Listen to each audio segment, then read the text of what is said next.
Beste kijkers, als ik zeg hole in one, dan weet je dat ik er van golven heb. En vandaag ben ik in Meergrot, hier een keer op de golfbaan. En er is een speciaal golftoernooi. En dat golftoernooi, dat gaat geld bijeen zamelen voor steunkankeronderzoek in Limburg. Ik ga eens kijken of ik ook een belke kan houden. En wie je allemaal aan met hebt.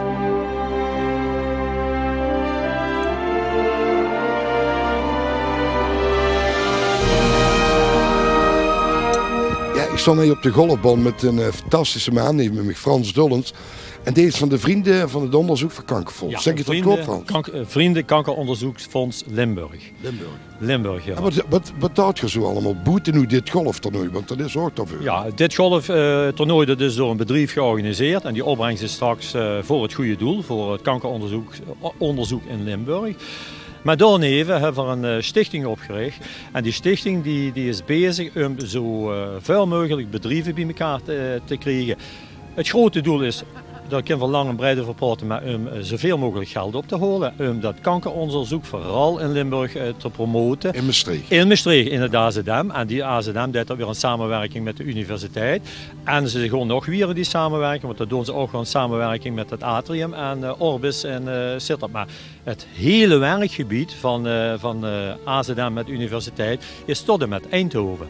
Dus dat hele werkgebied bestrijkt we. En we proberen zoveel mogelijk geld op te halen. En dit is weer een middel om geld bij elkaar te krijgen. Naast een heleboel acties die we hebben. Geweldig, dus, veel succes. Dankjewel. En ik wil dadelijk eerbelken met de gouden. Ken dat? Doen weer. Oké.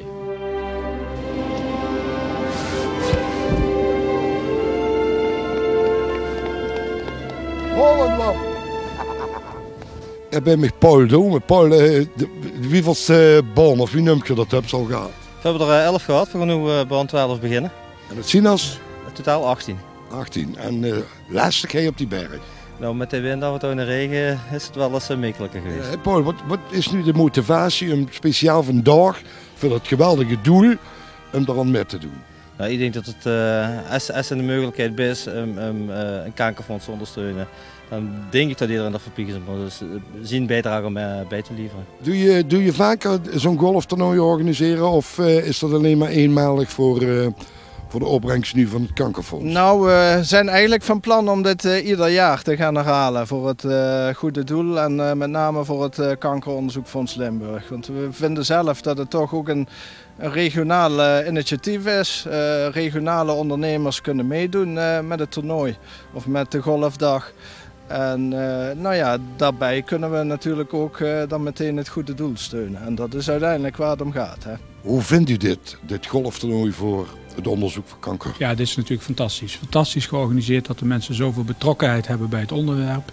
Dat mensen zo gemotiveerd zijn om voor het goede doel een dagje van hun tijd te besteden. Zelfs een beetje in de regen, maar de mensen zie je gewoon heel veel lol hebben om voor het goede doel iets bij elkaar te halen.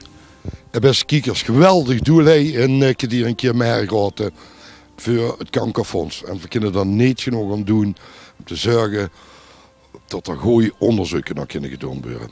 Ik ben geen golfer. Ik ben vandaag hier om te werken.